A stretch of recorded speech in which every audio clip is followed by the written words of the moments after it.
Hey, folks, welcome to another episode, a Saturday episode of The Hammer Drops. I'm your host, Leak. Today, we're going to go over the Special Counsel Robert Hur's recommendations, his verdict. We are going to also go over the Tucker Carlson Putin interview, as well as why are we giving illegal immigrants state IDs? I mean, that's a little odd, isn't it? And we are also going to go over, I'm going to explain to you today what the Cloward-Piven strategy is and how you can look at this and what is happening to us with the invasion at our border. So let's just jump right in today because it's going to be a good episode and a long episode. So let's get started. Let's start off with the Special Counsel Robert Hur. So Special Counsel Robert Hur will not recommend criminal charges against President Biden. Of course, why would they? For mishandling classified documents.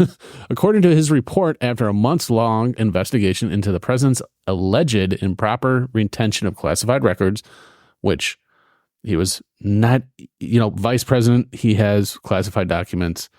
When he was a senator, he had classified documents. Both times, no matter what, you're not president, you're not allowed to have classified documents.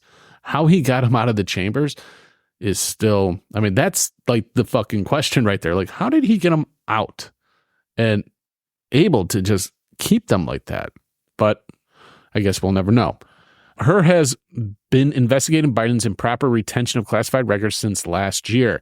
Those records include classified documents about military and foreign policy in Afghanistan, among other records related to national security and foreign policy, which Hur said implicated sensitive intelligence sources and methods. We conclude that no criminal charges are warranted in this matter, the report states.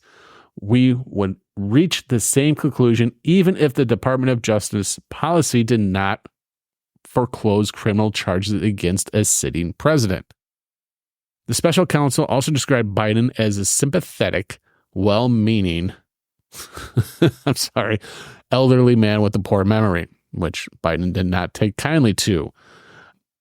We have also considered that a trial for Mr. Biden would likely present himself to a jury as he did during our interview of him, as a sympathetic, well-meaning elderly man with a poor memory, Hur wrote in the report. Based on our direct interaction with and observations of him, he is someone from whom many jurors will want to identify reasonable doubt. It would be difficult to convince a jury that they should convict him.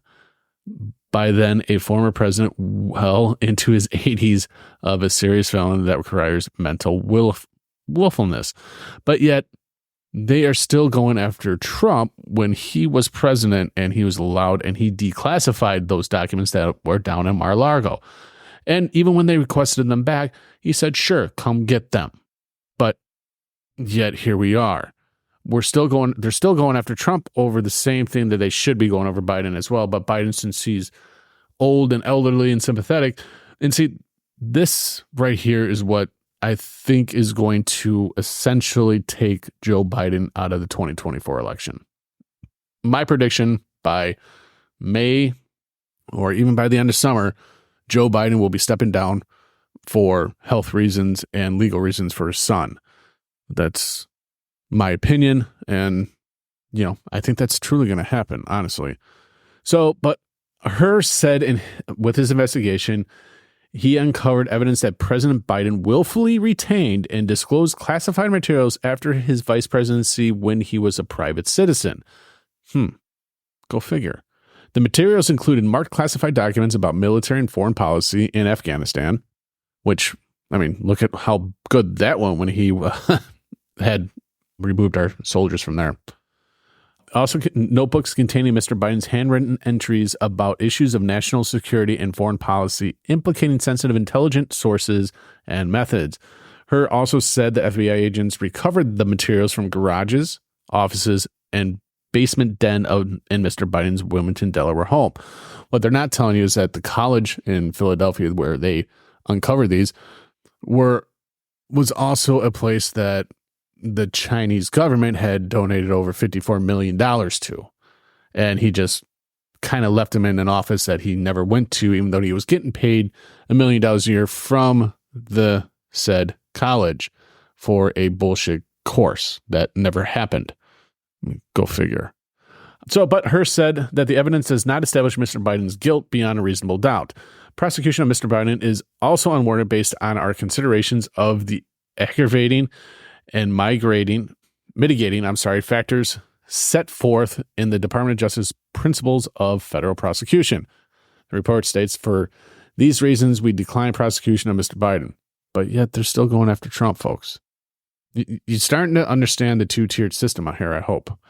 The White House was given the opportunity to review the report. Of course, the White House was given So the White House was given their opportunity to review it before Hur initially submitted it on February 5th and did not seek any redactions to the report. The report was transmitted to Congress Thursday afternoon. So, damning photos were also included in the report. Photos that Biden campaign reportedly... Hold on, I just lost my spot. I do apologize. Okay, so photos of Biden campaign reporting feared could have a negative impact on his 2024 re-election bid. The classified records were first found inside the Washington, D.C. office of the Penn Biden Center think tank, which is also been funded by the CCP. That was found on the 22nd of November, but only disclosed to the public in early January 2023. Second stash of classified documents was also found inside the garage with his Corvette in Wilmington, Delaware. Which Hunter Biden had full access to, but revealed to the public earlier this month, prompting Attorney General Merrick Garland to appoint a former U.S. attorney to serve as special counsel. Days later, the additional classified documents were found in the president's home in Delaware. The FBI conducted more than a 12-hour search of his home and seized additional records. So not only, this guy, he has those documents, and yet, he was a vice president or a senator when he had them. He's had these documents for decades, which he willfully took and put them in places that were easily accessible to, like Hunter Biden, who has business ties to Chinese companies. And if you know anything about China, all their big companies are essentially run by the CCP, run by the government. So essentially the government had access to those said documents from Hunter Biden as well, which, and then obviously the ones at the college that he never showed up to.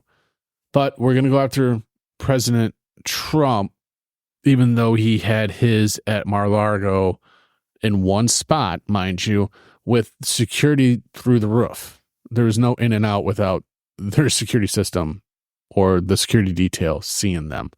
Yet there was no security with Biden and his documents at all. But because he's a feeble old man and he's not very, his memory's not very good. And boy, did Biden and the rest of the influencers light it up. And it's funny how they lit it up, because they lit this up all over social media just right at that time of the Tucker Carlson Putin interview. Okay, which I found very, very ironic, because they're trying to silence that, even though, we're going to get into that here in a little bit. But Joe Biden also, one thing that kind of irritated me with him is with the soldiers that died in the drone attack over in the Middle East. He was consoling one of the family members of the lost military members we had. And of course, he goes right into his son, Bew, saying how he, died in the war and this and that. But Mr. Biden, Mr. President, whatever you want, dickhead, listen, we all know your son did not die in battle. The fact that you keep saying that is disrespectful to the men and women of the military.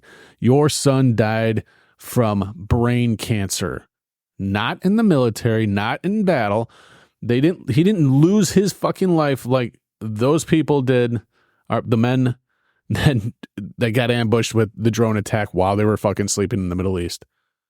Your son died from brain cancer.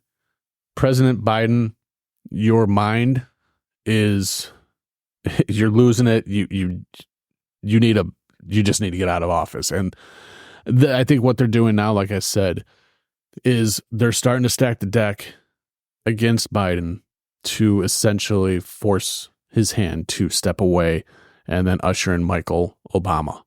If you don't know who Michael Obama is, it's Michelle Obama. We all know. I mean, Joan Rivers knew back in the day, when she called it out, and look at that, just mere days later, she was miraculously, unfortunately died. But I digress.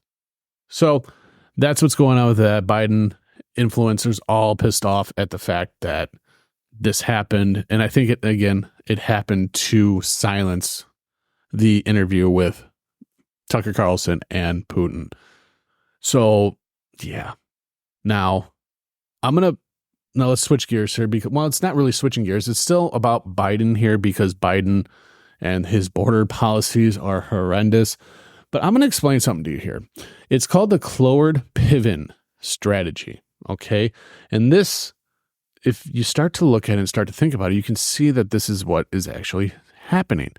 So what the Cloward-Piven strategy is, it is a political theory developed in the 1960s by a sociologist Richard Cloward and Francis Fox Piven. The strategy proposes to create chaos in the welfare system in order to overwhelm it, thus forcing the government to take action to fundamentally transform society. So by having our borders open like that and allowing the 6+ million migrants to come into our country and go to all these other states, it's essentially collapsing everything. It's collapsing us economically. It's collapsing us healthcare wise, judicially, everything. And it's only going to get worse. Okay, so the theory argues that by encouraging a large number of people to sign up for welfare programs, the system would become so overloaded that it would eventually collapse. This, in turn, would create crisis that could only be resolved by implementing a new system that would basically it would help get rid of wealth and resources more. It would distribute health and wealth resources more equitably. Pardon me for that. I kind of just like hit a wall there for a second. So with all these people coming in, have you noticed that all the cities that they're in, they're finding this extra money and they're giving the money to the migrants, instead of putting the money into the city, the towns and the people and that need it the most, the neighborhoods, the communities of these people that could use it more than the migrants. I mean, so critics have accused certain progressive groups of using the Cloward-Piven strategy to push for increased government spending on social programs, which they argue could ultimately bankrupt the country. Others have accused groups that advocate for open borders or mass immigration of using the strategy to overwhelm government resources and create a crisis that would force policymakers to implement more liberal immigration policies. This is happening right now, folks. Some activists and groups have been accused of using the strategy to intentionally overload government systems and push for radical change. This is apparent more so than ever with the number of illegal immigrants that have crossed over during the Biden presidency and the ending of Title 42. We have seen millions of people that the Biden administration has allowed to invade our country from our southern borders. These immigrants not only get a court date for 2027, but they also get phones, food, housing, and much more on the taxpayer dime. They are letting in criminals, diseases, because they aren't vetting them. All while our homeless vets get kicked out of hotels so the illegal immigrants can move in. This is the same administration that says that the Republicans want to cut aid to our veterans as well as the border. And as we can see, that is completely false. Wake up. Okay. America, we have to wake up here. Exactly what I just read here to you. I wrote this article. You can find it on the website. I just read the article verbatim. This is exactly what's happening right now. They are forcing an overload on our system to bring in essentially what the Cloward-Piven strategy is it's going to force the country to have no choice but to adopt a socialist communist agenda. It's going to bankrupt us, which with everything that's going on, the dollar collapsing, everything, the inflation that we're seeing, it's going to collapse the system. So we're forced into a socialist communist agenda. But hey, all of these influencers that are being paid by the DNC that want to spread this stuff, and to our politicians that say, open up your home to an immigrant. How about this? Why don't you guys open up your home to some of these migrants? I go to Chicago daily, okay, and I see these migrants literally on every freaking street corner asking for money, all in the while on the same hand, you got half of them stealing people's phones, wiping out their bank accounts from the phones in credit cards and all that stuff, and then selling the phone. That's what's going on with these migrants right now. And I'm not sure if this is happening, not only for this, but I mean, obviously they want to overload the system, but again, they need another way for Biden to win, or the next Democrat to win the 2024 election, which we'll get into here in a little bit. But before we get into that, I'm not going to talk to you about the whole Putin Tucker Carlson interview. I'm going to make a few points on what I felt, and then that's essentially where I'm going to leave it, because I'm not pro Putin, never will be. I don't think what he's doing is right, but I also don't think we fully understand why. So as far as I'm concerned, I'm America first. Secure our borders before giving money to other countries to secure theirs. They're not our problem. So I'm going to talk to you here real quick about just a few key points on how I feel about what I kind of learned from the interview. Okay.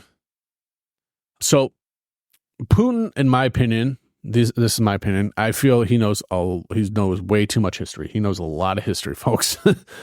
He's also operating on an intellectual plane far, far above most of our U.S. politicians.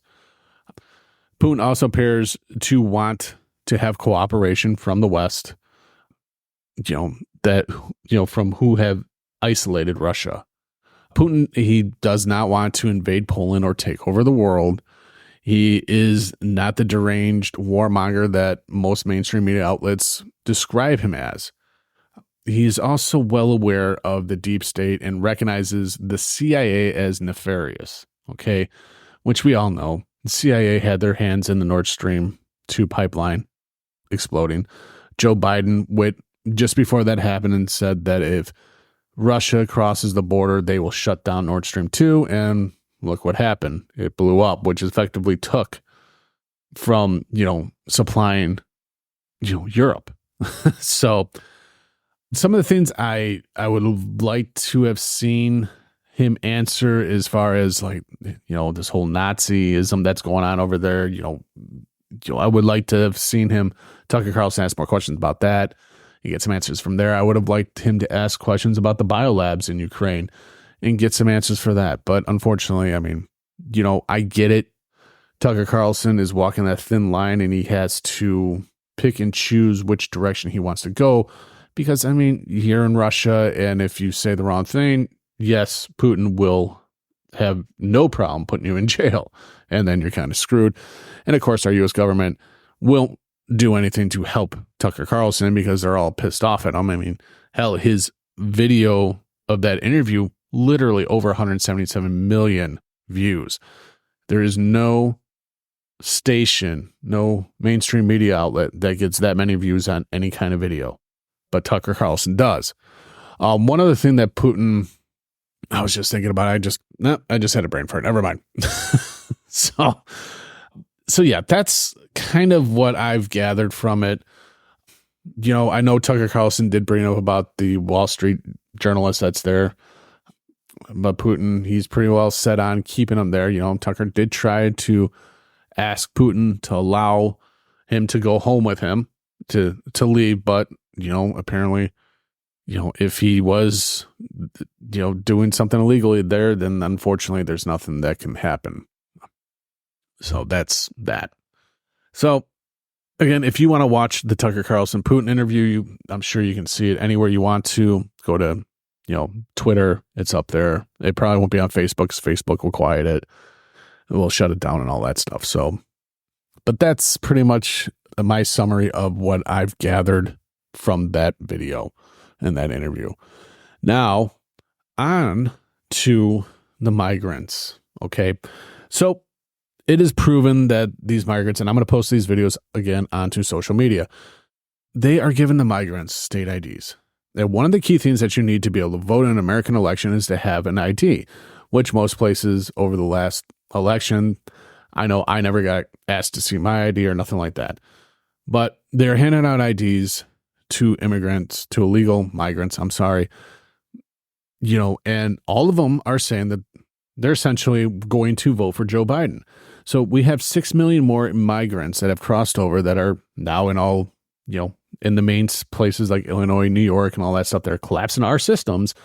And we have these migrants coming in, getting state IDs, being able to buy cars, being able to buy houses, being able to do all this stuff without being a U.S. citizen. Okay. Now I'm going to play a video.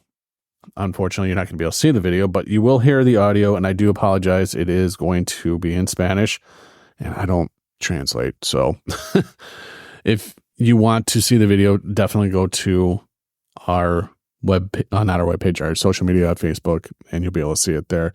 But I think this is something that, what I will try to do to make this easier is I'm going to do my best to read along with it because there's some stuff in English as well. So this first one is about the food in the shelters in Denver. But yeah, here you go. Mala, ahí no dan la comida mala, piche. La comida no The food sirve. is very bad. No botan They las throw away comidas que all nos the food regalan, that's nos from las botan outside. para la basura, las leches, los cereales, los Milk niños, todo cereals. eso nos los botan. You guys throw them in the garbage, lo botan. Sí, todo, nos botan todo. Si la comida es tan mala, ¿por qué no salga del hotel? Nosotros nos vamos a salir del hotel, pero el deber ser no es tratarnos como animales. Okay, I'm sorry. I got to stop it there. I can't understand a damn thing that these guys are saying, and I know most of my listeners probably can't either. So it's a little hard. So what I'm going to do is I'm going to go, let's see here. This is the video. ¿Para quién se va a votar? John Biden, que nos está ayudando a nosotros aquí. All right, so what they just asked is who are they going to vote for? Okay, and they essentially just said Joe Biden. All right, let's keep going. John Biden, que nos está ayudando a nosotros aquí. Yo creo que la mayoría Biden. Biden. Él es el que nos está ayudando por Biden. Por supuesto que por Biden. Le gusta apoyar a los migrantes. Sí, es muy buena persona. No, Trump es otra cosa. Es otra cosa And y they're es saying that otra Trump's a cosa. different thing. So all these migrants are coming over here to essentially vote for Joe Biden. Okay. And of course, coming into the 2024 election, you can count on this. More migrants coming over. Yeah. They're trying to cheat the next election. They're trying to rig it.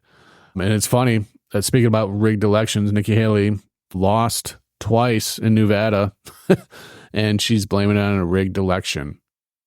Go figure. She sounded more and more like a Democrat than a Republican. I don't know why she's still in office, but soon enough, when she loses and gets tromped on in her backyard of South Carolina, maybe then she'll finally drop out. So not only do we have the migrants, like I said, getting all of this money, credit cards, phones, all that stuff. And once they're done with it, they're still breaking into homes that are, not in use and taking them over. They're doing it here in Chicago. But, with them being able to get state IDs and buy cars and all this stuff, it's, and they want them to be police officers and offering them an opportunity to join our military and all this stuff to become citizens. Now I'm all for migrants coming over if they want to join the military. Put them through our military if they want to become U.S. citizens. Fine. Okay, but we know that half these people, they just come in and then they're just lost. So that's what's happening in our country today, folks. It's not just, it is by design. Everything that is happening right now is by design. I hope by me explaining the Cloward-Piven strategy, letting you with these videos, again, they'll be posted on my social media, so you'll be able to watch them in their entirety.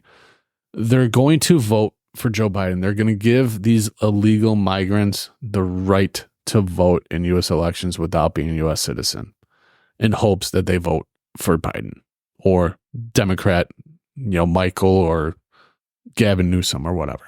So that's what's happening. It's time for us as Americans to finally wake up and say, no, enough's enough.